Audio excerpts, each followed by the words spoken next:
जय कुंज बिहारी, जय राधा माधव, जय कुंज बिहारी, जय राधा माधव, जय कुंज बिहारी, जय राधा माधव, जय कुंज बिहारी। यशोदानंदन ब्रज जन रंजन, जमुना तीर बनचारी, जय राधा माधव, जय कुंज बिहारी। हरे कृष्ण कृष्ण कृष्ण हरे हरे, हरे राम राम राम हरे हरे, हरे कृष्ण कृष्ण कृष्ण हरे हरे, हरे राम राम राम हरे हरे, हरे कृष्ण कृष्ण कृष्ण हरे हरे, हरे राम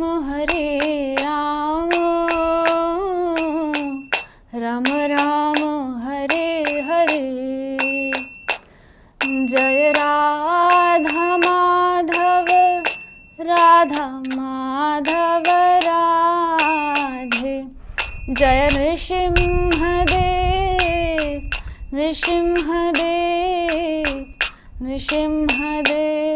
जय नृसिंहदेव, जय प्रहलाद महाराज,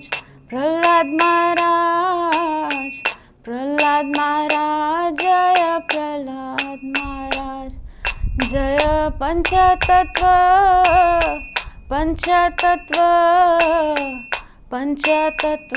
जय पंचतत्व, जय गौरनिताय,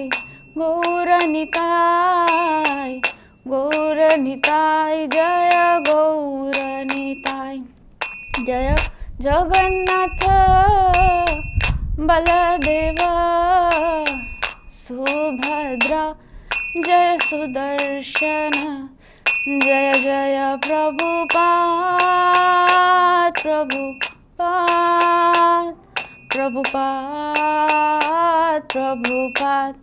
जय जय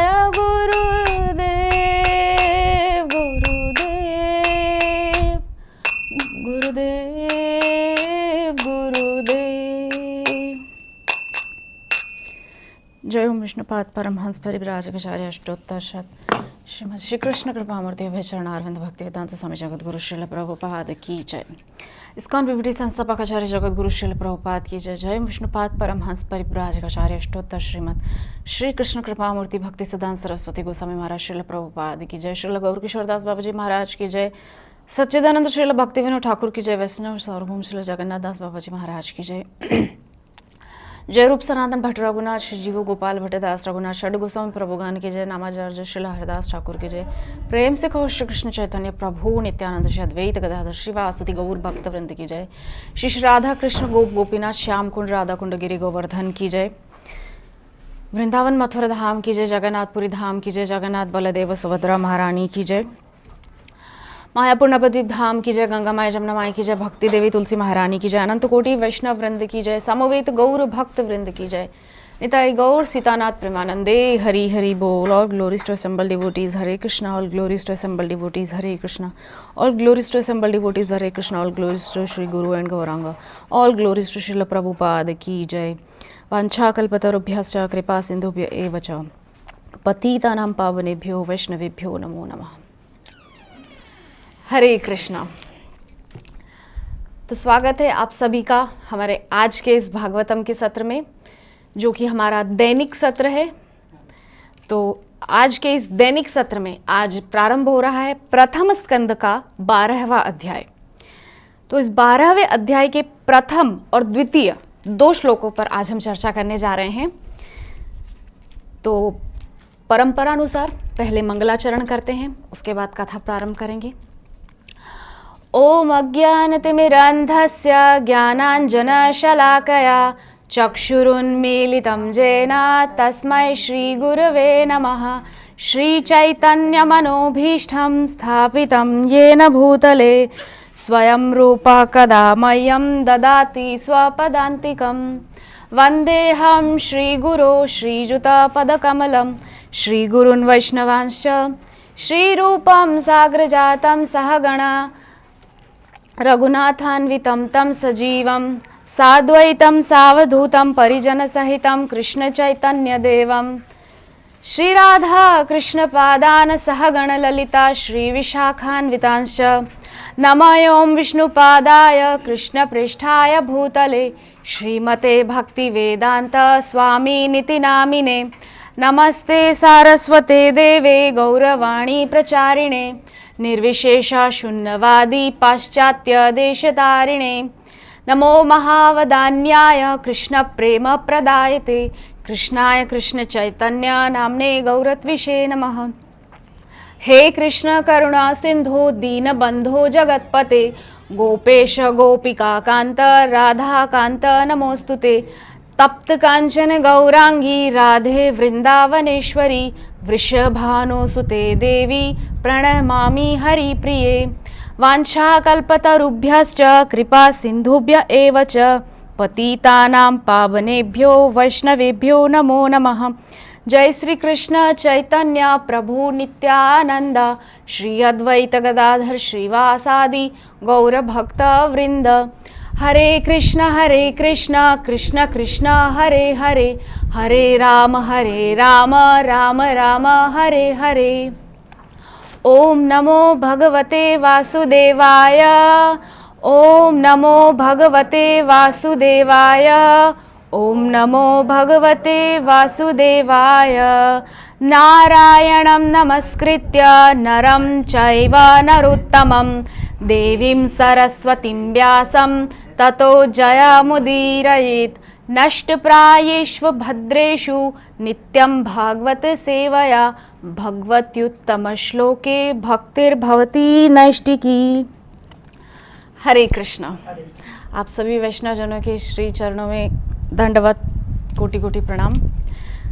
तो आज हम प्रथम स्कंद के 12वें अध्याय के प्रथम और द्वितीय श्लोक पर चर्चा करने जा रहे हैं। तो यहाँ लिखा है शौनक उवाच और अध्याय का नाम है सम्राट परीक्षित का जन्म।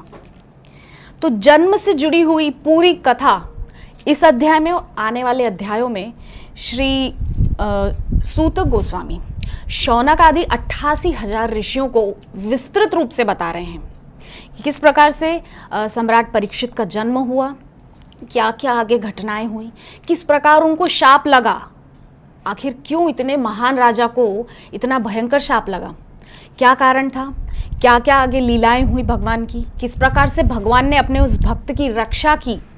ये सब आगे और इस अध्याय में चर्चा होंगी। तो आज का जो श्लोक है वो है इस प्रकार से।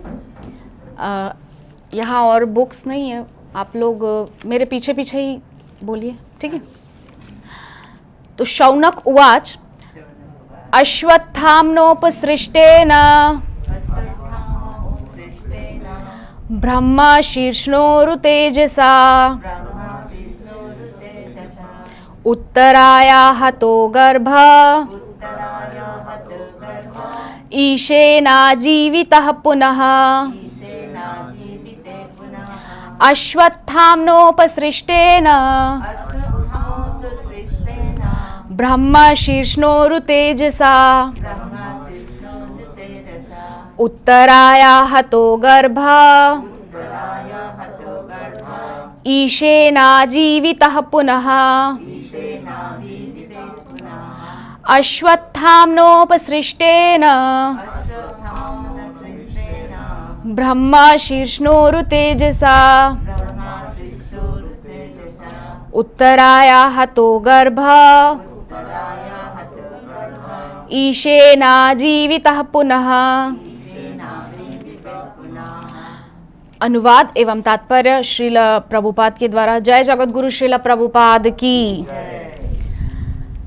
श्री शौनक मुनि ने कहा, महाराज परीक्षित की माता उत्तरा का गर्भ अश्वत्थामा द्वारा छोड़े गए अत्यंत भयंकर तथा अजय ब्रह्मास्त्र द्वारा विनष्ट कर दिया गया, लेकिन परमेश्वर ने महाराज परीक्षित को बचा लिया। तात्पर्य, नैमिषारण्य के वन में एकत्रित हुए ऋषियों ने श्रील सूत गोस्वामी से महाराज परीक्षित के जन्म के विषय में प्रश्न किया, लेकिन इस वार्ता के बीच अन्य विषयों की भी चर्चा की गई, जैसे कि द्रोणपुत्र द्वारा ब्रह्मास्त्र छोड़ा जाना, अर्जुन द्वारा उसे दंड, रानी कुंती देवी की प्रार्थना, पांडवों द्वारा मरणासन्न भीष्मदेव के पास जाना, उनकी प्रार्थनाएं, तत्पश्चात द्वारका के लिए श्री भगवान का प्रस्थान इत्यादि। फिर भगवान श्री कृष्ण का द्वारका आना तथा 16,000 रानियों के साथ निवास करने इत्यादि की भी चर्चा की गई। सभी ऋषि मुनि इन विवरणों के सुनने में लीन थे, किंतु अब वे अपने मूल विषय पर लौटना चाह रहे थे। अतएव शौनक मुनि ने इसकी जिज्ञासा की। इस प्रकार अश्वत्थामा द्वारा छोड़े गए ब्रह्मास्त्र की चर्चा फिर से आ गई। द्वितीय श्लोक है इस प्रकार से, तस्य जन्म महाबुद्धे कर्माणि च महात्मनः निधनं च यथेवासीत्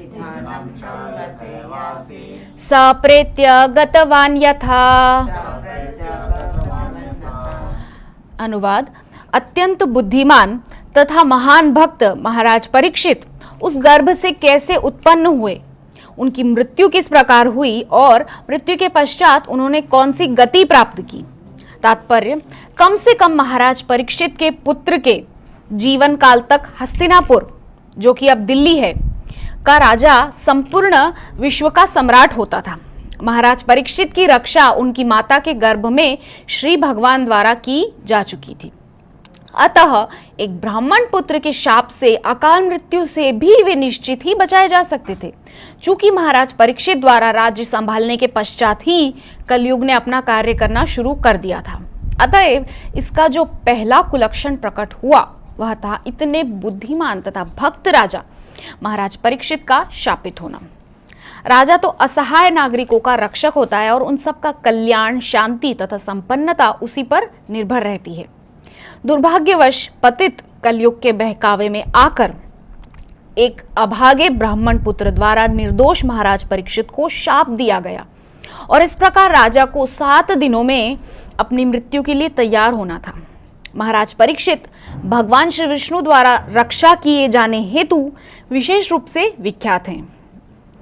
अतएव जब एक ब्राह्मण पुत्र ने उन्हें वृथा ही शाप दे डाला, तब भी यदि वे चाहते तो अपनी रक्षा के लिए श्री भगवान की कृपा का आवाहन कर सकते थे, किंतु शुद्ध भक्त होने के कारण उन्होंने ऐसा करना नहीं चाहा। शुद्ध भक्त कभी भी श्री भगवान से अनावश्यक कृपा याचना नहीं करता। महाराज परीक्षित को ज्ञात था और अन्य लोगों को भी पता था कि ब्राह्मण पुत्र द्वारा दिया गया शाप अवैध है, किंतु वे उसका प्रतिकार करना नहीं चाहते थे, क्योंकि वे यह भी जानते थे कि कलयुग का शुभारंभ हो चुका है और इस युग का पहला लक्षण भी अत्यंत प्रतिभावान ब्राह्मण जाति के पतन के साथ प्रकट हो चुका है। वे काल प्रवाह के मार्ग में बाधक बनना नहीं चाह रहे थे, अपितु वे खुशी खुशी और उचित ढंग से मृत्यु का वर्ण करने हेतु स्वयं को तैयार कर चुके थे। वे भाग्यशाली थे कि मृत्यु के लिए तैयारी करने हेतु उन्हें कम से कम 7 दिन का समय मिला था। अतएव उन्होंने इस समय का सदुपयोग परम संत तथा भगवत भक्त श्रील शुकदेव गोस्वामी के सानिध्य में रहकर किया। तो पहले हम प्रथम श्लोक पर चर्चा करते हैं। तो यहाँ अनुवाद में श्रील प्रभुपाद कह रहे हैं कि श्री शौनक मुनि ने कहा, किसे कह रहे हैं? सूत गोस्वामी से। यहाँ नैमिषारण्य तीर्थ में 88,000 ऋषि जिनका प्रतिनिधित्व कर रहे हैं श्रील शौनक ऋषि। तो वो शौनक ऋषि प्रतिनिधित्व करते हुए उन सबकी तरफ से प्रश्न कर रहे हैं, किससे? सूत गोस्वामी से। तो सूत गोस्वामी से श्री शौनक मुनि कह रहे हैं कि महाराज परीक्षित की माता उत्तरा का गर्भ अश्वत्थामा द्वारा छोड़े गए अत्यंत भयंकर तथा अजेय ब्रह्मास्त्र द्वारा विनष्ट कर दिया गया। मतलब पीछे के जितने भी अध्याय गए हैं उनमें ये सब चर्चाएं हो चुकी हैं। परीक्षित को अश्वत्थामा द्वारा जो ब्रह्मास्त्र छोड़ा गया उसका लगना, इसके अलावा भगवान द्वारा उत्तरा के गर्भ की रक्षा, फिर माता कुंती की स्तुति, भीष्म पितामह का परधाम मतलब गमन, उसके अलावा बाकी भगवान की सारी लीलाएं हस्तिनापुर में, उसके बाद भगवान का द्वारिका पुनः लौटना, ये सब पिछले अध्यायों में हो चुका है। मतलब पिछले 11 अध्यायों में ये सब चर्चा सूत गोस्वामी कर चुके हैं। तो इस अध्याय में अब जो है मूल उद्देश्य क्या है? मूल उद्देश्य परीक्षित जी महाराज, क्योंकि ये सब तो क्या है, कथानक है। ये सब तो स्टोरी चल रही है बीच बीच में, कैसे परीक्षित जी महाराज का आना होगा, शुकदेव जी का और उनका आमना सामना कैसे होगा। इस महान ग्रंथ का जो उद्घाटन जो करेंगे श्री शुकदेव गोस्वामी, वो किस प्रकार से होगा, उसकी भूमिका चल रही है अभी तो सब। अभी तो महाराज परीक्षित का जन्म यही अध्याय शुरू हुआ है। हाँ, पिछले के अध्यायों में जो और सब लीलाएं हैं वो सब घटी हैं अभी तक। तो यहाँ महाराज परीक्षित के जन्म की लीला श्री सूत गोस्वामी वर्णन कर रहे हैं। लेकिन क्या कह रहे हैं? परमेश्वर ने महाराज परीक्षित को बचा लिया। किस प्रकार बचा लिया? गर्भ के अंदर प्रविष्ट होकर बचा लिया। हाँ, अंगुष्ठ मात्र रूप लेकर के, मतलब इतना छोटा सा रूप धारण करके उत्तरा के गर्भ के अंदर प्रविष्ट हुए और गदा से इतनी तेजी से भगवान ने अपनी गदा को घुमाया है उत्तरा के गर्भ में कि परीक्षित जी महाराज को वो चक्र के समान प्रतीत हो रहा था। उनको लग रहा था कि भगवान ने मेरी रक्षा चक्र से की, किंतु भगवान ने तो गदा से रक्षा की थी और गदा को इतनी तेजी से भगवान ने घुमाया था उत्तरा के गर्भ में कि परीक्षित जी महाराज को ऐसा भ्रम हो गया था। तो उस ब्रह्मास्त्र से बचाने के लिए भगवान ने इतना, मतलब भगवान भक्त के लिए क्या कुछ नहीं कर गुजरते हैं, इससे ये प्रमाणित होता है। क्या कुछ नहीं कर सकते हैं भगवान भक्त के लिए। गजेंद्र मोक्ष के समय में गजेंद्र जब पुकार रहा है भगवान को, 33 श्लोकों में गा रहा है, एवं व्यवसितो बुद्ध्या समादाय मनोरिधि जजाप परमम जाप्यम प्राग जन्मन्यनुशिक्षितम। अपने पूर्व जन्म के की गई भक्ति का जो उसको कुछ ज्ञान था, कुछ संस्कार पूर्व जन्म के जो उसके साथ आए थे गजेंद्र योनि में, उस संस्कार के बल पर वो क्या कर रहा है? स्तुति गान कर रहा है। बहुत सुंदर स्तुति गान की है 32 श्लोकों में। तो इन श्लोकों के माध्यम से वो स्तुति कर रहा है। उधर द्वारिका में भगवान बैठे हैं, भोजन पा रहे हैं, माता रुक्मिणी भोजन उनको परोस रही है, भगवान पा रहे हैं। यहां भगवान के कानों में जैसे ही शब्द गया कि मेरा भक्त मुझे पुकार रहा है, आर्तनाद कर रहा है, गीता में भगवान ने कहा है मुझे 4 लोग भजते हैं, हाँ, ज्ञानी, आर्त, अर्थार्थी और जिज्ञासु। तो ये जो गजेंद्र है आर्त भक्त की श्रेणी में आता है। हाँ, तो आर्त भक्त है, इसीलिए भगवान जो उसकी आवाज को सुन करके थम नहीं पाए द्वारिका में, जैसे द्रौपदी आर्तनाद की थी कि हे गोविंद राखो लाज। हाँ, लाज जा रही थी द्रौपदी की। तो इस प्रकार से गजेंद्र का आर्तनाद सुन के भगवान अपने आप को रोक नहीं पाए। माता रुक्मिणी पूछ रही है, अरे भगवान कहाँ जा रहे हो, आपका उत्तरीय भी गिरा जा रहा है। तो भगवान ने हाँ बोला, द्वारिका में थी बोलते बोलते तो गजेंद्र के पास पहुंच गए थे। हाथी पूरा भी नहीं बोल पाए थे माता रुक्मिणी के सामने। हाँ, ये अवस्था है। भगवान भक्त के लिए क्या कुछ नहीं कर गुजरते हैं। हम क्या उनका भजन करेंगे, असल में वो हमारा भजन कर रहे हैं। हमको प्रत्येक दिन की जो भी आवश्यकताएं हैं कौन पूरी कर रहा है? भगवान पूरी कर रहे हैं। हम क्या दे रहे हैं उनको दिन भर में? उन्हीं का दिया हुआ उनको दे रहे हैं। उन्हीं का दिया हुआ है ये सब कुछ, प्रकृति का फल फूल जो भी कुछ है, जल वगैरह सब कुछ उन्हीं का दिया, उन्हीं को देकर के हम बहुत गर्वित हो रहे हैं। किंतु दिन भर हमारी आवश्यकताओं की पूर्ति में निरंतर वो लगे पड़े हैं। किसको क्या क्या चाहिए, भगवान को निरंतर इस सब का ध्यान है। हाँ, तो इस प्रकार से हमको पता चलता है कि परीक्षित के लिए भगवान ने किस प्रकार से माता उत्तरा के गर्भ में जाकर उस ब्रह्मास्त्र से महाराज परीक्षित की रक्षा की। तब तात्पर्य में श्रील प्रभुपाद कह रहे हैं कि नैमिषारण्य के वन में एकत्रित हुए ऋषियों ने श्रील सूत गोस्वामी से महाराज परीक्षित के जन्म के विषय में प्रश्न किया। तो ये जो 12वें अध्याय में जाकर के महाराज परीक्षित के जन्म की कथा आई है, किंतु ये प्रश्न बहुत आगे ही श्रील सूत गोस्वामी से शौनकादि 88,000 ऋषियों ने कर दिया था कि हम जानना चाहते हैं किस प्रकार से पांडु वंश में, इतना महान वंश है पांडव वंश, उसमें इतने महान राजा को एक ब्राह्मण का शाप क्यों लगा और किस प्रकार से महाराज परीक्षित का जन्म हुआ। ये सारी जो प्रश्न हैं ये आगे के अध्याय में शौनक ऋषि कर चुके हैं सूत गोस्वामी से। तो ये सब चर्चाएं हो चुकी हैं, मतलब इस वार्ता के बीच अन्य विषयों की भी चर्चा की जा चुकी है। हमने अभी जैसे आगे चर्चा की कि ब्रह्मास्त्र छोड़ा जाना, अर्जुन द्वारा उसे दंड, कुंती की प्रार्थना, पांडवों द्वारा मरणासन्न भीष्मदेव के पास जाना, ये सब लीलाएं पिछले 11 अध्यायों में घट चुकी है। तत्पश्चात भगवान का द्वारिका के लिए प्रस्थान, फिर भगवान का द्वारिका आना तथा 16,000 रानियों के साथ निवास करने इत्यादि की भी चर्चा की गई। ठीक है, यहाँ तक चर्चा हो गई थी। सभी ऋषि मुनि इन विवरणों के सुनने में लीन थे, किंतु वे अब अपने मूल विषय पर लौटना चाहते थे। मूल विषय क्या है? कथा का श्रोता महाराज परीक्षित, क्योंकि जब तक श्रोता नहीं आएगा कथा शुरू कैसे होगी, है ना। दोनों की अपनी अपनी महत्ता है, वक्ता की भी महत्ता है, श्रोता की भी महत्ता है, दोनों का अपना अपना इंपॉर्टेंस है, महत्व है ना। तो अतएव शौनक मुनि ने जिज्ञासा की, सूत गोस्वामी से जिज्ञासा की कि किस प्रकार से उनको जो है शाप लगा इत्यादि आगे की घटनाएं। तो इस प्रकार अश्वत्थामा द्वारा छोड़े गए ब्रह्मास्त्र की चर्चा फिर से आ गई। यद्यपि भगवान रक्षा कर चुके हैं, द्वारिका वापस भी आ चुके हैं, किंतु यहाँ फिर से उस ब्रह्मास्त्र की चर्चा आ गई। तब अगले श्लोक में क्या कह रहे हैं अनुवाद में कि अत्यंत बुद्धिमान तथा महान भक्त महाराज परीक्षित उस गर्भ से कैसे उत्पन्न हुए, उनकी मृत्यु किस प्रकार हुई और मृत्यु के पश्चात उन्होंने कौन सी गति प्राप्त की, ये सब प्रश्न शौनक मुनि सूत गोस्वामी से कर रहे हैं।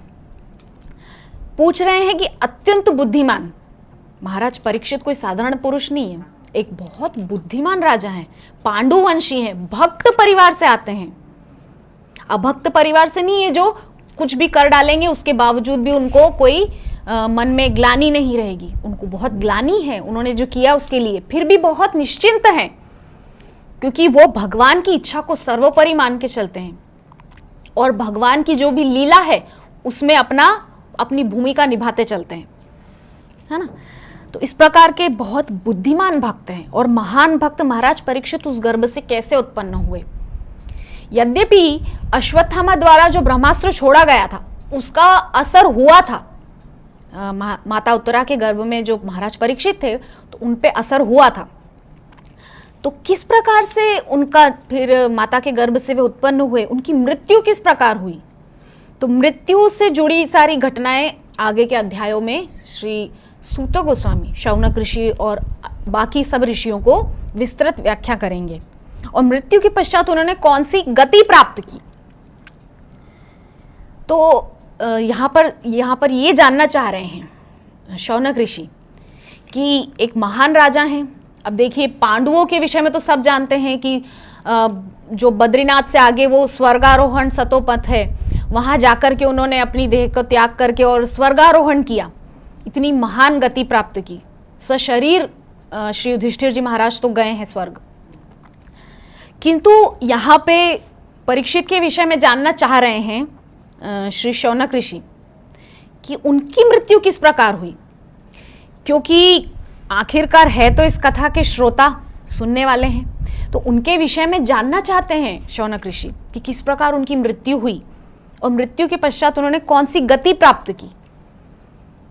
क्योंकि पांडवों की गति तो हम सब जानते हैं, किंतु एक शाप लगा है उनको, कोई साधारण बात नहीं, ब्राह्मण का शाप लगा और शाप के बाद उनकी क्या गति हुई, इस विषय में यहाँ पर जानना चाह रहे हैं। तो तात्पर्य में श्रील प्रभुपाद कह रहे हैं कि कम से कम महाराज परीक्षित के पुत्र के जीवन काल तक हस्तिनापुर, जो कि अब दिल्ली है, का राजा संपूर्ण विश्व का सम्राट होता था। तो महाराज परीक्षित के समय तक और उनके जो पुत्र जन्मेजय थे, तो जन्मेजय के राज तक, जन्मेजय ने जहां तक साम्राज्य किया उस समय तक भी जो हस्तिनापुर का सम्राट होता था वो पूरी पृथ्वी का सम्राट होता था। ये यहाँ पे लिखा हुआ है, संपूर्ण विश्व का सम्राट होता था। प्रभुपाद कह रहे हैं यहाँ पर कि महाराज परीक्षित चक्रवर्ती सम्राट थे, पूरी पृथ्वी के एक छत्र सम्राट थे, केवल दिल्ली के राजा नहीं थे, पूरे विश्व के राजा थे। तो महाराज परीक्षित की रक्षा उनकी माता के गर्भ में श्री भगवान द्वारा की जा चुकी थी। पिछले अध्यायों में चर्चा हो चुकी है कि किस प्रकार से भगवान ने गर्भ में प्रविष्ट होकर के महाराज परीक्षित की रक्षा की। अतः एक ब्राह्मण पुत्र के शाप से, अकाल मृत्यु से भी वे निश्चित ही बचाए जा सकते थे। तो शौनक ऋषि यहाँ पर आश्वस्त हैं। किससे आश्वस्त हैं? भगवान की कृपा से, क्योंकि वो जानते हैं कि भगवान जब इतनी विकट परिस्थिति, गर्भ के अंदर प्रविष्ट, गर्भ क्या है? मलमूत्र का भंडार है, उसके अंदर जाकर के अपने भक्त की भगवान रक्षा कर सकते हैं, तो क्या वो एक ब्राह्मण के शाप से नहीं बचा सकते? तो यहां पर आश्वस्त है शौनक ऋषि कि ब्राह्मण पुत्र के शाप से, अकाल मृत्यु से भी वे निश्चित ही बचाए जा सकते थे। चूंकि महाराज परीक्षित द्वारा राज्य संभालने के पश्चात ही कलयुग ने अपना कार्य करना शुरू कर दिया था। हम सभी जानते हैं कि महाराज परीक्षित की स्वयं भेंट हुई थी कलयुग से। हाँ, कली से उनका आमना सामना हुआ था वन में जब वे गए थे। और इसके पीछे भी रहस्य है कि जब भगवान लीला संवरण करके जा रहे थे तो अष्टपट रानियां, जो उनकी प्रकृति स्वरूपा जो अष्टपट रानी है, उनको तो वो अपने साथ ही ले गए थे। बाकी 16,100 रानियों का उत्तरदायित्व भगवान ने अर्जुन को सौंपा था। अर्जुन उनको लेकर के जा रहे थे, कहाँ? वृंदावन, मथुरा लेकर के जा रहे थे। किंतु अर्जुन का अभिमान तोड़ने के लिए भगवान ने ही जो भील का रूप बना के आए थे, काबा जाति का भील बन के आए थे, अर्जुन को परास्त किया और अपनी 16,100 रानियों को अर्जुन से ही छुड़ा करके मथुरा ले गए। तब मथुरा में उस समय राज था किसका? वज्रनाभ का, भगवान के प्रपौत्र का। तो भगवान के पुत्र कौन है? प्रद्युम्न। प्रद्युम्न के पुत्र हैं अनिरुद्ध। अनिरुद्ध के पुत्र हैं वज्रनाभ। तो वज्रनाभ को भगवान जो है मथुरा का, मतलब महाराज परीक्षित ने वज्रनाभ को जो है मथुरा का राजा बना दिया था। यद्यपि मथुरा में कोई प्रजा नहीं थी उस समय। मथुरा में केवल वज्रनाभ क्या करते थे? दिन भर अपनी उन 16,100 माताओं की सेवा में ही लगे रहते थे। तो उन 16,100 रानियों को इतना विरह भगवान का सता रहा था, इतना विरह सता रहा था। उस विरह से उनको मुक्त करने के लिए उनको एक दिन माता यमुना ने ये मतलब एक तरीके से उनको एक उपदेश किया कि आप लोग इतना विरह से व्याकुल क्यों हैं। वो 16,100 रानियां बोलती कि तुम तो इतनी प्रसन्न हो, भगवान लीला संवरण करके निज धाम जा चुके हैं, किंतु तुम तो इतने आनंद में रहती हो सब समय। तो यमुना ने यहाँ पर बताया है, कालिंदी ने सबको, कि मैंने क्या किया है, मैंने श्रीमती राधा रानी की चरण शरण ले ली है, इसीलिए मुझे श्याम सुंदर का विरह नहीं सताता है। क्योंकि जब भी मुझे ऐसा लगता है श्रीमती राधा रानी की कृपा से मुझे श्याम सुंदर का दर्शन हो जाता है। और इसके साथ ही साथ मैंने श्रीमद् भागवतम का आश्रय लिया है, इसीलिए मुझे विरह नहीं सताता, मुझे आनंद होता है सब समय श्याम सुंदर का स्मरण करती हूं मैं। तो माता कालिंदी यमुना बता रही है उनको कि आप सब लोग मिलकर के कुसुम सरोवर पे जाइए और उद्धव जी महाराज का आह्वान कीजिए, क्योंकि उद्धव जी महाराज वहीं किसी लता पता में विराजमान होंगे। तब सबने जाकर के उद्धव जी महाराज का आह्वान किया। उद्धव जी महाराज प्रकट हुए और उद्धव जी महाराज से प्रार्थना की गई कि आप भगवान की सुंदर लीला कथा का हम सबको वर्णन कीजिए, ताकि जो हमारे अंदर जो ये विरह का जो विरह आग नहीं जल रही है, विरह की जो आग जल रही है, इसको शांति मिल सके। हाँ, तो विरह अग्नि शांत हो जाए इसके लिए हम सबको आप कृष्ण कथा सुनाइए। तो उद्धव जी महाराज ने वहां पर जो है बहुत सुंदर श्रीमद् भागवतम के आयोजन का कार्य किसको दिया? परीक्षित जी महाराज को। उस समय परीक्षित जी महाराज वहां गए थे। तो परीक्षित जी महाराज बहुत उत्साहित कि मुझे मेरे भगवान की कथा सुनने को मिलेगी, जिन्होंने गर्भ में, मेरी माता के गर्भ में मेरी रक्षा की थी, अब उनकी कथा मुझे सुनने को मिलेगी। इतना उनको आनंद था। ठीक है, खूब सुंदर उन्होंने कथा के लिए खूब सुंदर पांडाल बना दिया कुसुम सरोवर पे ही, और बहुत सुंदर व्यवस्थाएं उन्होंने कर दी, सब तरफ से चाक चौबंद बिल्कुल। तब उद्धव जी महाराज ने परीक्षित जी महाराज से कहा कि राजन, यद्यपि आप कथा सुनना चाहते हैं, मैं जानता हूं, किंतु क्योंकि आप इस पृथ्वी के एक छत्र सम्राट हैं, तो ये आपका उत्तरदायित्व है कि आप जाकर के कली, जो कलयुग है, क्योंकि भगवान के स्वधाम जाते ही कलयुग अपना प्रभाव दिखाना शुरू कर चुका है। तो यद्यपि हम लोग तो कथा सुन रहे हैं, किंतु उस समय जो है परीक्षित जी महाराज ने उसको सीमाओं में बांधा नहीं था उस समय तक, कली को। तो कली को बांधा नहीं था, तो वो तो कथा पांडाल में भी आ सकता था, उस समय तो आजाद था। तो उद्धव जी महाराज ने कहा परीक्षित जी महाराज से कि आप जाइए, कली को कहीं से भी ढूंढकर उसको सीमाबद्ध कीजिए। तो इस प्रकार से उद्धव जी महाराज के आदेश पर परीक्षित जी महाराज गए कली को ढूंढने। कली से ऐसे ही उनका आमना सामना नहीं हो गया, वे कली को ढूंढते हुए ही निकले थे, वन वन जंगल जंगल भटक भटक के जगह जगह ढूंढ रहे थे। और जैसे ही उन्होंने वो दृश्य देखा कि एक गाय है पृथ्वी, और धर्म रूपी बैल है जिसके 3 पैर टूट चुके हैं, एक आखिरी पैर बचा है, उसको भी कली तोड़ना चाह रहा था। तो इस प्रकार से कली से उनका आमना सामना हुआ। तो कली को उन्होंने 4 जो भी सीमाएं हैं, द्युतम पानम स्त्रियसुन, और एक और बाद में याचना की, पुनः याचना की जब कली ने, तो अनीति का धन, ये 5 स्थानों में बांध दिया कली को। इन 5 स्थानों में बांधने के बाद कली फिर कहीं प्रवेश नहीं कर सकता था, इन 5 स्थानों पर ही रह सकता है ना। तो इस प्रकार से जो उद्धव जी महाराज कथा कर रहे थे, उस कथा को सुरक्षित करने के लिए परीक्षित जी महाराज ने कली को सीमाबद्ध किया, किंतु कथा नहीं सुन पाए उस समय। तो कथा सुनने की लालसा उनकी रही थी, जिसकी वजह से बाद में सुखदेव गोस्वामी से उन्होंने एक आसन पर बैठ करके 7 दिनों का व्रत रख के जल पान कुछ नहीं किया, एक आसन से। हम लोग तो एक आसन से ज्यादा देर बैठ नहीं सकते, किंतु फिर भी परीक्षित जी महाराज ने बहुत ही श्रद्धा से, निष्ठा से एक आसन पर बैठ करके बिना कुछ खाए पिए, पलक झपकाए बिना निरंतर कथा को सुनाए 24/7। आजकल के समय में 2-3 घंटा कथा होती है मैक्सिमम, किंतु उस समय 24 घंटा निरंतर कथा हुई थी। श्री सुखदेव गोस्वामी निरंतर कथा कह रहे थे, पूरा 24-24 घंटा कथा होती थी। तो इस प्रकार से यहाँ पर कली के विषय हम चर्चा कर रहे थे कि कली से किस प्रकार महाराज परीक्षित का सामना हुआ। तो कली को वे ढूंढते हुए स्वयं निकले थे, किसके आदेश पे? उद्धव जी के आदेश पे। तो यहाँ पर प्रभुपाद कह रहे हैं कि चूंकि महाराज परीक्षित द्वारा राज्य संभालने के पश्चात ही कलयुग ने अपना कार्य करना शुरू कर दिया था। कलयुग ने अपना कार्य करना शुरू कर दिया था भगवान के जाते ही। इनफैक्ट जैसे ही भगवान गए इस धराधाम को छोड़ के, कली का प्रभाव शुरू हो गया था।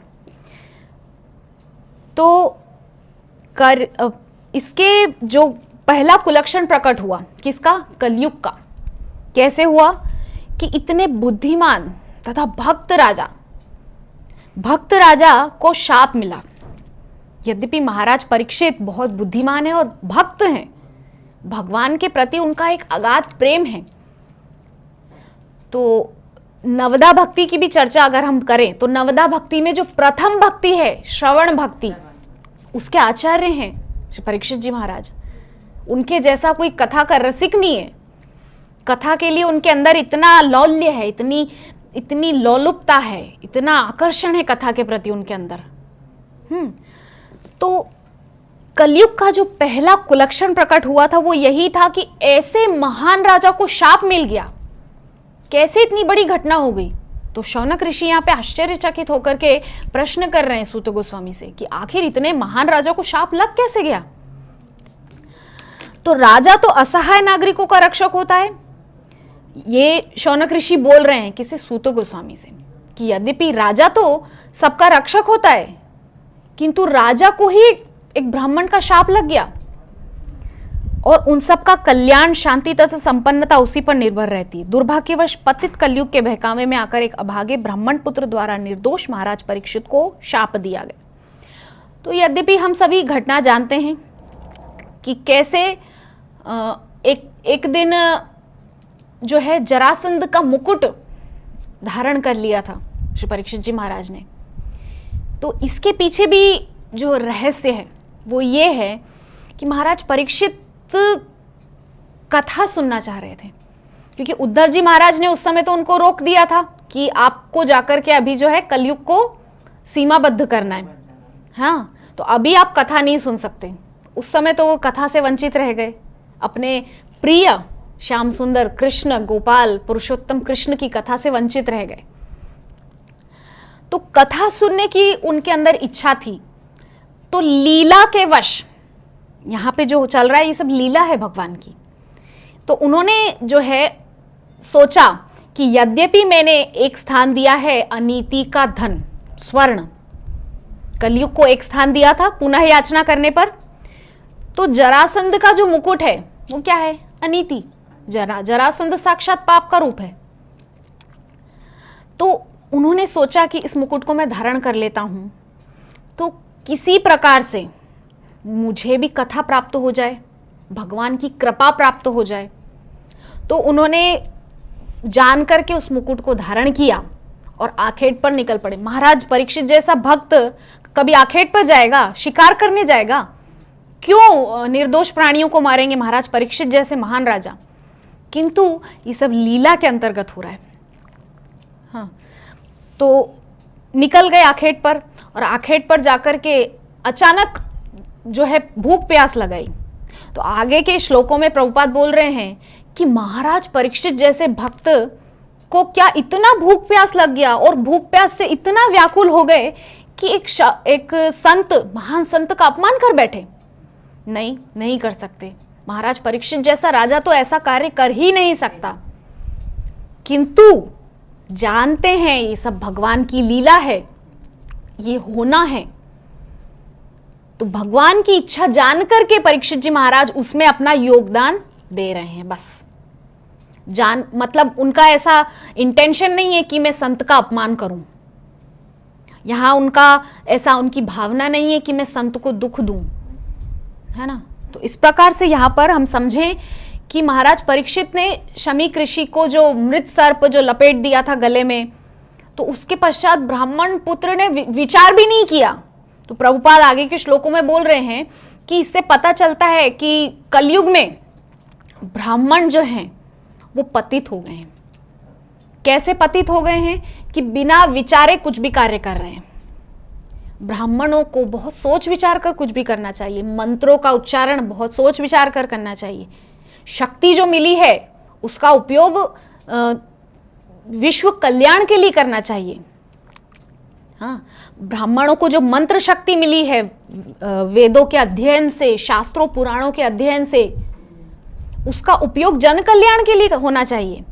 किंतु उस ब्राह्मण पुत्र ने विचार किए बिना कि परीक्षित जैसा महान राजा है और शाप दे डाला, अपने ब्राह्मणत्व का दुरुपयोग किया। उसको ब्राह्मणत्व प्राप्त जो हुआ था भगवान से, भगवान की कृपा से जो ब्राह्मण वंश में जो उसको जन्म मिला था, उसने ब्राह्मणत्व का दुरुपयोग किया इतने महान राजा को शाप देने में। तो यहां कह रहे हैं प्रभुपाद, एक अभागे ब्राह्मण पुत्र द्वारा निर्दोष महाराज परीक्षित को शाप दिया गया। अभागा बोल रहे हैं प्रभुपाद, स्पष्ट रूप से बोल दिया उन्होंने, कोई भेदभाव नहीं। ब्राह्मण है तो है, किंतु एक भक्त ब्राह्मण सबसे ऊंचा होता है। एक वैष्णव, ब्राह्मण क्षत्रिय वैश्य शूद्र की जो ये जो बाउंडेशन है एक बाउंड्री है, उससे ऊंचा होता है। जो वैष्णव है वो सबसे ऊपर है ना। वैष्णव की बराबरी ब्राह्मण भी नहीं कर सकते, क्योंकि वैष्णव कौन होता है? भगवान को प्रिय होते हैं। तो इस प्रकार से यहाँ पर प्रभुपाद बहुत स्पष्ट रूप से कह रहे हैं, अभागे ब्राह्मण पुत्र द्वारा निर्दोष महाराज को शापित किया गया और इस प्रकार राजा को 7 दिनों में अपनी मृत्यु के लिए तैयार होना था। अब देखिए यहाँ पर कितनी सुंदर बात है कि 7 दिन का समय मिल गया।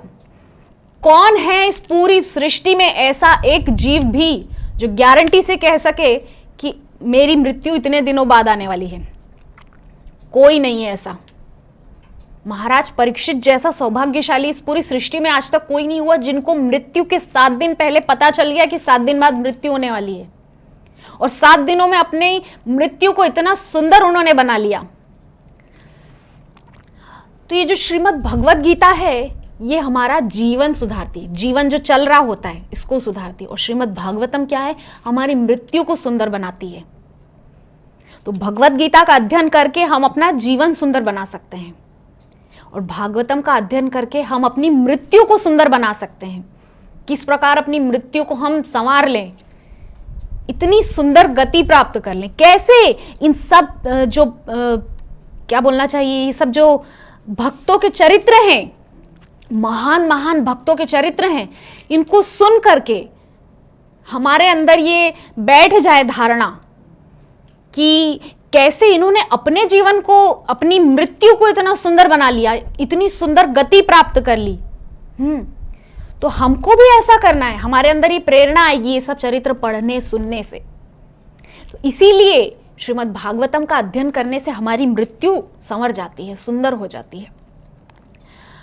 और देखा जाए तो महाराज परीक्षित के अंदर से तो मृत्यु का भय चला ही गया था, क्योंकि यदि उनको मृत्यु का भय होता तो क्या वे इतना निश्चिंत होकर भागवत कथा सुन रहे होते? नहीं, उनके अंदर उस समय तो बहुत भय होता। अरे बाप रे, कभी भी आ सकता है वो तक्षक, अरे बाप रे, किसी भी समय मृत्यु आ सकती है। लेकिन नहीं, निश्चिंत होकर कथा सुन रहे हैं, क्योंकि उनको 7 दिन का समय मिल चुका था। वे निश्चिंत हो चुके थे कि मेरे पास कम से कम 7 दिन तो है ही। हम में से कोई ये गारंटी नहीं दे सकता कि मेरे पास इतने दिन है। अरे खबर नहीं पल की, बात करे कल की। हम तो पल की गारंटी नहीं दे सकते कि क्या अगले क्षण श्वास आएगी दोबारा, कोई गारंटी नहीं है। किंतु महाराज परीक्षित के पास 7 दिन का समय, और 7 दिनों का उन्होंने कितना सुंदर उपयोग किया कि श्रीमद् भागवतम की 7वीं जो सप्ताह विधि की कथा है, उन्होंने उसको प्राप्त करके अपनी मृत्यु को सुंदर बना लिया। श्रीमद् भागवतम जो है हमारे अंदर से मृत्यु का भय निकाल देती है, क्योंकि हम समझ जाते हैं कि हम तो शरीर है ही नहीं। तो यद्यपि जब हम शरीर है ही नहीं, आत्मा है, आत्मा की तो मृत्यु होनी नहीं है। शरीर रूपी कपड़े बदलने की एक प्रोसेस है आत्मा की। ये एक तरीके से कपड़े बदलने की प्रोसेस है। मतलब अभी ये कपड़े पहन रखे हैं आत्मा ने, अगला जन्म में कोई और कपड़े पहन लेंगे। हो सकता है अगला जन्म पुरुष हो या कुत्ता बिल्ली, किसी योनि में जा सकते हैं। क्या गारंटी है? हम तो कुछ नहीं जानते, क्योंकि वो सब लेखा तो उधर है ऊपर में, हमारे पास तो कुछ भी नहीं है। हम तो इतनी भी गारंटी नहीं दे सकते कि हम निश्चित रूप से अब मुक्त हो जाएंगे। तो यहाँ पर प्रभुपाद कह रहे हैं कि महाराज परीक्षित भगवान श्री विष्णु द्वारा रक्षा किए जाने हेतु विशेष रूप से विख्यात हैं। महाराज परीक्षित का तो नाम है विष्णुरात। भगवान विष्णु द्वारा जिसको रक्षण किया जाए, भगवान विष्णु द्वारा जिसकी गर्भ के अंदर जाकर रक्षा की जाए, उसको कहते हैं विष्णुरात। परीक्षित जी का तो एक नाम है विष्णुरात। हाँ, तो अतएव जब एक ब्राह्मण पुत्र ने उन्हें व्रथा ही श्राप दे डाला, व्रथा ही, कम से कम थोड़ा विचार तो किया होता। अरे ये जाना तो होता कि वो राजा कौन था। ऐसे ही कोई चलता फिरता एक छोटे से नगर का राजा नहीं था। चक्रवर्ती सम्राट परीक्षित, पांडु वंश के राजा, भक्त वंश के राजा, जिनके ऊपर सदैव भगवान की, अरे साथ में रहते थे भगवान, सिर्फ कृपा दूर से बरसाना नहीं, निरंतर उनके साथ ही रहते थे। उन पे कृपा करने के लिए हस्तिनापुर में ही डेरा डाल लिया था। क्या क्या नहीं किया है भगवान ने भक्तों के लिए। तब भी यदि वे चाहते तो अपनी रक्षा के लिए श्री भगवान की कृपा का आह्वान कर सकते थे। हाँ, इस समय भी, मतलब जब उनको शाप लगा तब भी वे चाहते तो भगवान का आह्वान कर सकते थे उसी समय कि ये भगवान, मतलब जब उनको पता चला, जब शमीक ऋषि ने अपने एक शिष्य गौरमुख नाम शिष्य को जब भेजा था बताने के लिए कि जाकर राजा को सूचित करो कि उनको 7 दिन में तक्षक द्वारा मृत्यु होने का शाप लगा है, तो उसी समय चाहते तो राजा रो रो कर भगवान को पुकारने लग जाते, अरे भगवान मेरी रक्षा करो, ये क्या हो गया वगैरह। नहीं, किंतु हंस रहे हैं, आनंदित हैं, तुरंत सब छोड़ के निकल पड़े। क्या किसी का सामर्थ्य है कि हमको अपनी मृत्यु की खबर मिले और हम तुरंत सब कुछ छोड़ के निकल जाएं? नहीं, ये सामर्थ्य एक भक्त में हो सकता है, एक शुद्ध भक्त में। महाभागवत है, महाभागवत है परीक्षित जी महाराज। भागवत 3 प्रकार के होते हैं, एक तो होते हैं परम भागवत, एक भागवत और एक महाभागवत। तो महाभागवत की श्रेणी में आते हैं, सबसे उच्च कोटि के भक्तों की श्रेणी में श्री परीक्षित जी महाराज। तो ऐसे महान भक्त की जो रक्षा है भगवान उसी समय आके कर सकते थे, किंतु नहीं, महाराज परीक्षित के माध्यम से, उनको माध्यम बना के ये महान ग्रंथ हम सबको मिलने वाला था। गेहे गेहे जने जने इस ग्रंथ को पहुंचाने की भगवान की ये सब लीला चल रही है। अब चूंकि महाराज परीक्षित को तो शाप लग चुका है, उनका तो उद्धार निश्चित है, क्योंकि वो तो शरणागत हैं। डर किसको हो? जो भगवान की शरण में ना हो, उसको शाप का डर हो कि अरे मुझे तो शाप लग गया, अब मेरा क्या होगा। किंतु वो तो निश्चित है, निश्चिंत है, क्योंकि उनको तो पता है ना कि मैं तो भगवान की चरण शरण में हूं, मुझे किस बात का डर है। तो सब कुछ छोड़ छाड़ के राजा जन्मेजय को बना दिया, अपने बड़े बेटे को राजा बना दिया, निकल पड़े। एक कौपीन धारण करके स्वर्ण अलंकारों से सुसज्जित रहने वाला राजा एक क्षण में सब कुछ छोड़ के सिर्फ एक कौपीन पे आकर के और निकल पड़ा घर छोड़ के, अपने इतने बड़े साम्राज्य को छोड़ के निकल पड़ा। हाँ, तो किंतु शुद्ध भक्त होने के कारण उन्होंने ऐसा करना नहीं चाहा। क्या नहीं किया? उन्होंने उसी समय भगवान का आह्वान नहीं किया कि मुझे शाप लग गया है, आकर मेरी रक्षा करो। नहीं, ठीक है, शाप लगा है तो अब इसका निवारण भगवान अपने तरीके से करेंगे। शुद्ध भक्त जो होता है ना, वो बात बात पे भगवान को परेशान नहीं करता है कि अरे मुझे तो ये संकट आ गया, मुझे आके बचाओ, मुझे तो ये संकट आ गया, मुझे आके बचाओ। नहीं, शुद्ध भक्त भगवान को सब समय परेशान नहीं करते हैं। इसका मतलब ये नहीं कि वो भगवान को मतलब याद ही नहीं करते हैं, नहीं, याद करते हैं, किंतु जो शुद्ध भक्त होते हैं ना, वो अपना योगक्षेम भगवान पे छोड़ रखते हैं।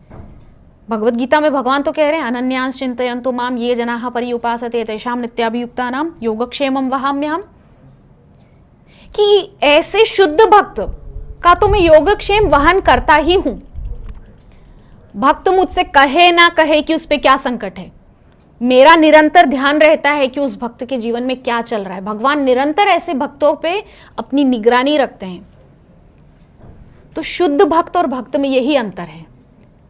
एक माँ के 2 पुत्र हैं, मान लीजिए एक 5 वर्ष का है और एक गोदी का दूध पीता बालक है, तो माँ का ध्यान सब समय किस पे रहेगा? उस दूध पीते गोदी के बालक पे। तो जो शुद्ध भक्त है ना, वो भगवान के वही गोदी के दूध पीते बालक हैं। तो भगवान को सब समय उन पर नजर रखनी पड़ती है कि किसी भी प्रकार से उनका अनिष्ट ना हो। प्रभुपाद के जीवन से तो हम सबको ये शिक्षा मिली ही है। प्रभुपाद के जीवन में क्या क्या कष्ट नहीं आए। जब जा रहे थे अमेरिका पहली बार, तो उस जलयान में जिसमें जा रहे थे, जलपोत जो भी था, वो मालवाहक जो जलयान था, उसमें जब प्रभुपाद जा रहे थे तो उस सफर में उनको कितना कष्ट हुआ शारीरिक, किंतु भगवान निरंतर उनको अपने संरक्षण में रखे हुए थे, क्योंकि भगवान तो जानते थे इस भक्त के द्वारा अभी बहुत महान कार्य होना बाकी है। और आज इस्कॉन के इस महान साम्राज्य को पूरी दुनिया देख रही है। 40 रुपए से शुरू हुई उस यात्रा में आज अनंत कोटि वैभव, प्रभुपाद का वैभव हमने देखा है। टीओवीपी हम सभी देख रहे हैं। हाँ, तो ये है शुद्ध भक्त। जो निरंतर भगवान की निगरानी में रहते हैं। यद्यपि ऐसा नहीं है कि भगवान बाकी भक्तों को ध्यान नहीं दे रहे हैं या बाकी लोगों को ध्यान नहीं दे रहे हैं। अभक्तों को भी भगवान तो रोटी, कपड़ा, मकान सब कुछ दे रहा है। अरे जो भक्ति नहीं करते, जो चोरी करते हैं, उनको भी 2 समय खाना तो भगवान देता ही है ना। तो यहाँ हमको समझने वाली बात यह है कि हमको शुद्ध भक्ति के स्तर पर पहुंचना है ताकि हम भगवान के संरक्षण में, उस कवच के अंदर आ जाएं, है ना। तो शुद्ध भक्त कभी भी श्री भगवान से अनावश्यक कृपा याचना नहीं करता है। महाराज परीक्षित को ज्ञात था और अन्य लोगों को भी पता था कि ब्राह्मण पुत्र द्वारा दिया गया शाप अवैध है। बेवजह शाप दे डाला, किंतु फिर भी महाराज परीक्षित उस शाप को स्वीकार करके उन्होंने प्रतिकार नहीं किया। अरे क्या उसका अधिकार है मुझे शाप देने का? उस ब्राह्मण बालक का इतना साहस कि मुझे, चक्रवर्ती सम्राट को उसने शाप दे डाला, उसका इतना साहस। वो चाहते तो उसी समय तलवार लेके निकल सकते थे, किंतु नहीं, बिल्कुल शांत चित्त होकर के उन्होंने उसको स्वीकार किया है ना। तो यहां पर हमको यही समझना है कि भक्त को ऐसा ही होना चाहिए। शुद्ध भक्त को, एक शुद्ध भक्त ऐसा ही होता है, वो सब कुछ को भगवान की इच्छा मान करके स्वीकार करता है कि बुरा हो तो भी ठीक, अच्छा हो तो भी ठीक, सब कुछ भगवान की इच्छा को स्वीकार करके, इच्छा मान करके स्वीकार करता है। अच्छा हो तो भगवान की कृपा मानता है और बुरा हो तो ये सोचता है कि जो भी है मेरे अपने कर्मों का फल है, किसी का कोई दोष नहीं। शुद्ध भक्त कभी किसी को दोष नहीं देता कि उसकी वजह से मेरे साथ ऐसा हुआ, उसकी वजह से मेरे साथ ऐसा हुआ, नहीं, अपने निज कर्मों का फल है। किंतु वे उसका प्रतिकार करना नहीं चाहते थे क्योंकि वे यह भी जानते थे कि कलयुग का शुभारंभ हो चुका है। महाराज परीक्षित जानते थे भली भांति कि जबकि कलयुग आ चुका है, तो कलयुग आया है तो इस प्रकार ब्राह्मण लोग भी अपना जो है धर्म भूल जाएंगे। ब्राह्मण का धर्म ये थोड़ी है कि चाहे जिसको उठा के शाप दे दिया। ब्राह्मण का धर्म है अपने मंत्रों की शक्ति से जन कल्याण करना। ये यज्ञ, हवन, होम इत्यादि ये सब क्यों होते हैं? ये इसीलिए तो होते हैं, ब्राह्मणों के पास मंत्र शक्ति है। उस मंत्र शक्ति के द्वारा देवताओं को, भगवान को प्रसन्न किया जाता है, विश्व का कल्याण किया जाता है उसके द्वारा। यज्ञ हवन क्यों होते हैं? विश्व के कल्याण के लिए। किंतु कलयुग का शुभारंभ हो चुका है ना, इसीलिए ब्राह्मण भी अपना धर्म भूल गए और इतने महान राजा को शाप दे दिया। और इस युग का पहला लक्षण भी अत्यंत प्रतिभावान ब्राह्मण जाति के पतन के साथ प्रकट हो चुका है। कोई ये कहे कि हम ब्राह्मण हैं, किंतु केवल जन्म से कोई ब्राह्मण नहीं होता। महाप्रभु ने भी ये सिद्ध किया है। कोई भी जन्म से ब्राह्मण, क्षत्रिय, वैश्य, शूद्र नहीं होता, अपने अपने कर्मों से होते हैं, है ना। यद्यपि कुछ शूद्र कुल में हो सकता है जन्म हुआ, किंतु जाकर के बॉर्डर पे गन लेकर के खड़ा है, क्या है वो? क्षत्रिय है, क्योंकि वो समाज की रक्षा कर रहा है। अपने बाहुबल से, अपने शारीरिक योग्यता से वो क्या कर रहा है? समाज की रक्षा कर रहा है, देश की रक्षा कर रहा है। इसीलिए असल में क्षत्रिय वो है। यद्यपि वो शूद्र कुल में जन्मा है, जन्म से शूद्र कुल में आया है, किंतु वो क्षत्रिय है। इसी प्रकार से जो है आजकल के ब्राह्मणों का पतन इसीलिए हो चुका है कि ब्राह्मणों का क्या कार्य है? ग्रंथों के अनुसार वेदों का मतलब वेद स्वयं पढ़ना और लोगों को वेद पढ़ाना, स्वयं यज्ञ करना और लोगों से यज्ञ करवाना। ये 4 काम ब्राह्मणों के लिए निश्चित किए गए हैं शास्त्रों के द्वारा। किंतु आजकल ये सब कुछ देखने को नहीं मिल रहा है। सामान्य तौर पर ब्राह्मण लोग वेद का पाठ ना तो उतनी शुद्धता से कर पा रहे हैं, क्योंकि वेद का अध्ययन करना कोई बहुत साधारण बात नहीं। वेद अपने आप में साक्षात भगवान के मुख से निकले हुए श्री उनके शब्द हैं, ओमकार है, वो भगवान के मुख से प्रकट हुए हैं वेद। तो यहाँ आगे कह रहे हैं कि वे काल प्रवाह के मार्ग में बाधक बनना नहीं चाह रहे थे। कौन? परीक्षित जी महाराज। क्यों? क्योंकि वे जानते हैं ये सब तो लीला है भगवान की, ये तो होना है। वे तो एक माध्यम है श्रीमद् भागवतम के प्रकट होने का। यद्यपि श्रीमद् भागवतम वेदव्यास ने लिख दिया, किंतु वो जाए कैसे घर घर में, सबके कर्ण रंध्रों में जाकर के भगवान को अंत में स्थित कैसे करे? क्योंकि आगे हम पढ़ चुके हैं कि श्रीमद् भागवतम पढ़ने की इच्छा मात्र से भगवान अंदर में आकर अवरुद्ध हो जाते हैं। सद्यो हृद्यव रुद्यते तकृत भी शुश्रूषुभिस्तत्क्षणात्। श्रीमद् भागवतम के प्रथम श्लोकों में तीसरा श्लोक है, दूसरा या तीसरा श्लोक है, तो उसमें भगवान यहाँ पर कह रहे हैं सूत गोस्वामी कि भागवतम पढ़ने की इच्छा, सुनने की इच्छा मात्र से भगवान आकर के हृदय में अवरुद्ध हो जाते हैं। ये जो कृष्ण नाम में जो री है ना, ये कांटा है, ये सबके हृदय को अपने में अटका लेता है। जैसे जब कोई मछली पकड़ने जाता है तो वो क्या इस्तेमाल करता है? कांटा इस्तेमाल करता है। तो इस प्रकार से ये जो कृष्ण नाम की जो री है, ये हम सबको अपने प्रेम पाश में, अपने जो कांटे में फंसा कर रख लेती। तो ये तो हम सबके लिए आवश्यक है, कृष्ण नाम में ही हम उलझ के रह जाएं और हमारा पूरा जीवन कृष्ण के लिए समर्पित हो जाए। यही तो इस मानव जीवन का एकमात्र उद्देश्य है। हाँ, तो अपितु वे खुशी खुशी उचित ढंग से मृत्यु का वर्णन करने हेतु स्वयं को तैयार कर चुके थे। खुशी खुशी मृत्यु का वर्णन करने जा रहे हैं। कौन है इस दुनिया में जो कहे कि मैं बहुत प्रसन्न हूं, मेरी मृत्यु बहुत निकट है? कोई भी आईसीयू में पड़ा हुआ व्यक्ति प्रसन्न होकर ये नहीं कहेगा कि मेरी मृत्यु होने वाली है, मैं बहुत प्रसन्न हूं। कोई नहीं कहने वाला, सब रोते हुए ही जाएंगे। किंतु महाराज परीक्षित के जीवन में देखिए आप, कितना सुंदर, वे खुशी खुशी मृत्यु का वर्णन करने के लिए तैयार हो गए, बहुत प्रसन्न हैं। और वे भाग्यशाली थे कि मृत्यु के लिए तैयारी करने हेतु उन्हें कम से कम 7 दिन का समय मिला था। तो सच में महाराज परीक्षित जैसा भाग्यशाली तो आज तक ना कोई हुआ है ना होगा। 7 दिन का समय मिल गया तैयारी करने के लिए। किसके पास इतना समय है कि हम मृत्यु को बहुत सुंदर बना लें? चलो हम थोड़ा हरिनाम जप लेते हैं, रोज 1-1 लाख जप करेंगे तो जो 7 दिन है उसमें बहुत जप हो जाएगा इकट्ठा, तो हम सीधा श्री गोलोक वृंदावन जाएंगे। नहीं, किसी के पास पहली बात तो गारंटी नहीं है, एक क्षण की भी गारंटी नहीं है। हाँ, और गारंटी होने पर भी इतनी तैयारी कौन करने बैठेगा? सबसे पहला तो काम लोग ये करेंगे, लाओ भैया हमारी विल लिख देते हैं, बड़े बेटे को इतना दे देंगे, बेटी को इतना दे देंगे, छोटे बेटे को वहां का घर दे देंगे, वो जमीन उसके नाम कर देंगे, छोटे भाई को वो दे देंगे। सबसे पहले ये करने बैठेगा कोई भी साधारण मनुष्य। मृत्यु की तैयारी तो क्या करेगा? पहले संसार चक्र में जो कुछ है उसको बांटने की प्रोसेस में लगेगा। अतएव उन्होंने इस समय का सदुपयोग परम संत तथा श्रीमद् भगवत भक्त श्री शुकदेव गोस्वामी के सानिध्य में रहकर किया। तो जैसा कि हम सब जानते हैं कि मृत्यु का समय निकट था, तो उन्होंने क्या किया? संतों के बीच में अपना समय व्यतीत किया। कहां पहुंच गए थे? उत्तर प्रदेश के मुजफ्फरनगर में जो शुकताल है वहां पहुंच गए, गंगा के किनारे। कौन नहीं बैठा है वहां? महान महान संत बैठे हुए।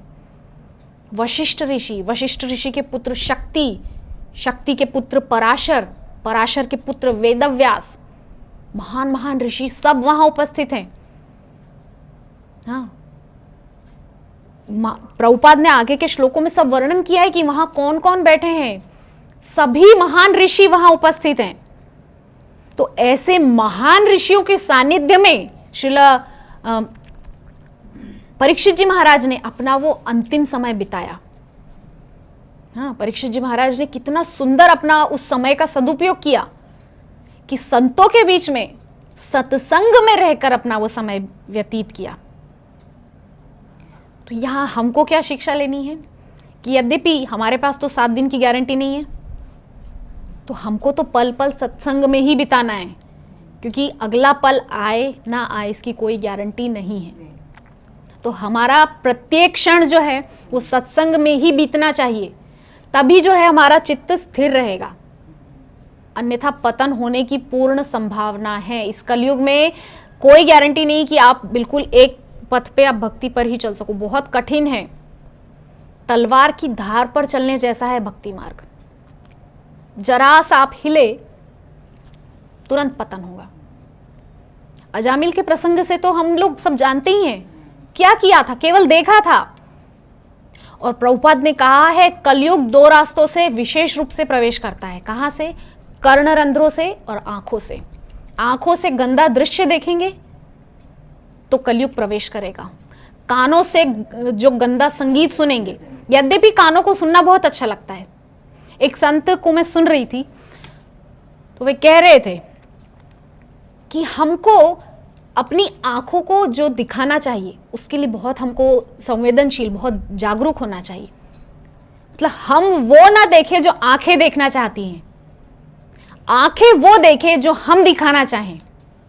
आंखें क्या देखना चाहती है? मूवी देखना चाहती हैं, सीरियल देखना चाहती हैं। आंखें संसार के दृश्य देखना चाहती है, हीरो हीरोइन के गाने देखना चाहती है। एक सीन स्विट्जरलैंड में शूट हो रहा है, एक कश्मीर की वादियों में शूट हो रहा है।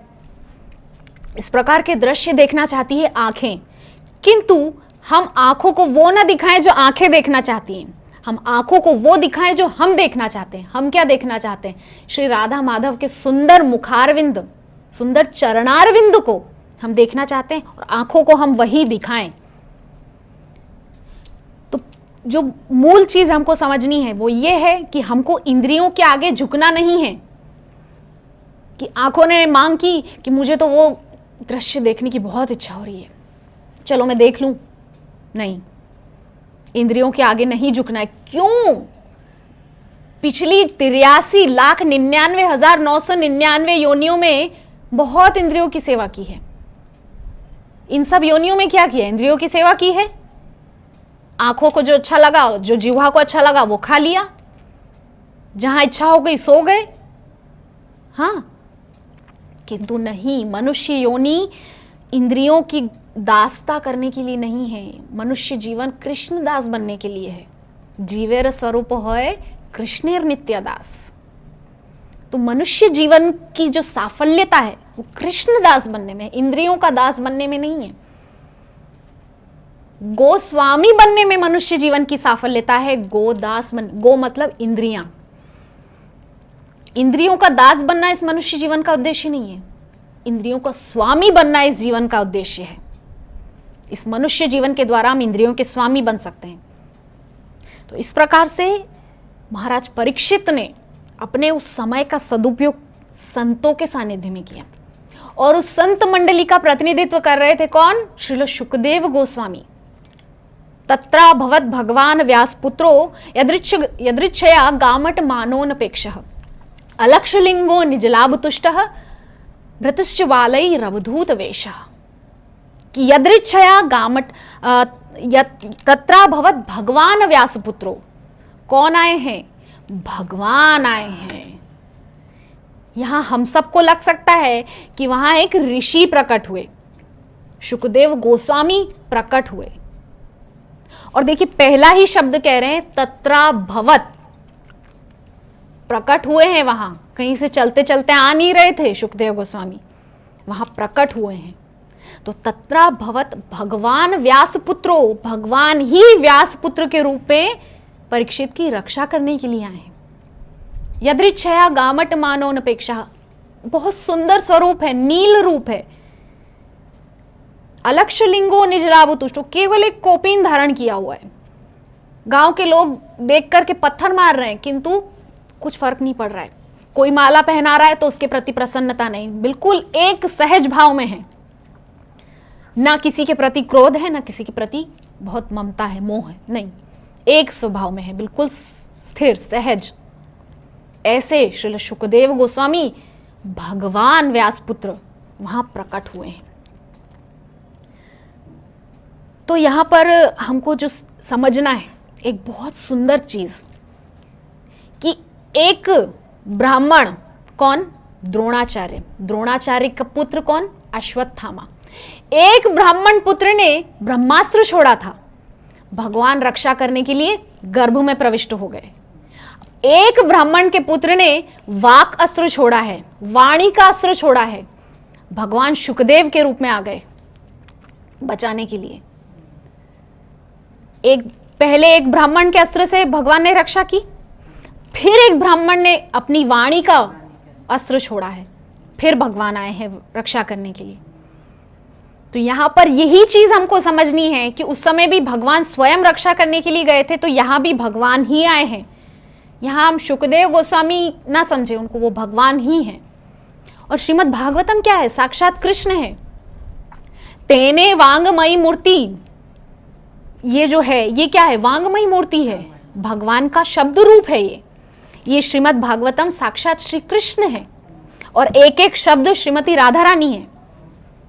हाँ, तो ऐसा भगवान ने भागवतम का रूप लेकर के परीक्षित जी महाराज की रक्षा की उस वाणी के अस्त्र से।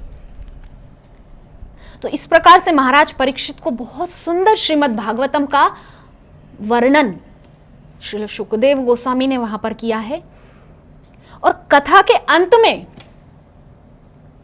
जो परीक्षित जी महाराज हैं, तक्षक के मारने से, तक्षक के डंसन से मृत्यु नहीं हुई थी, कथा के विरह से ही उनका शरीर छूट गया था। इतना कथा के प्रति उनका प्रेम है।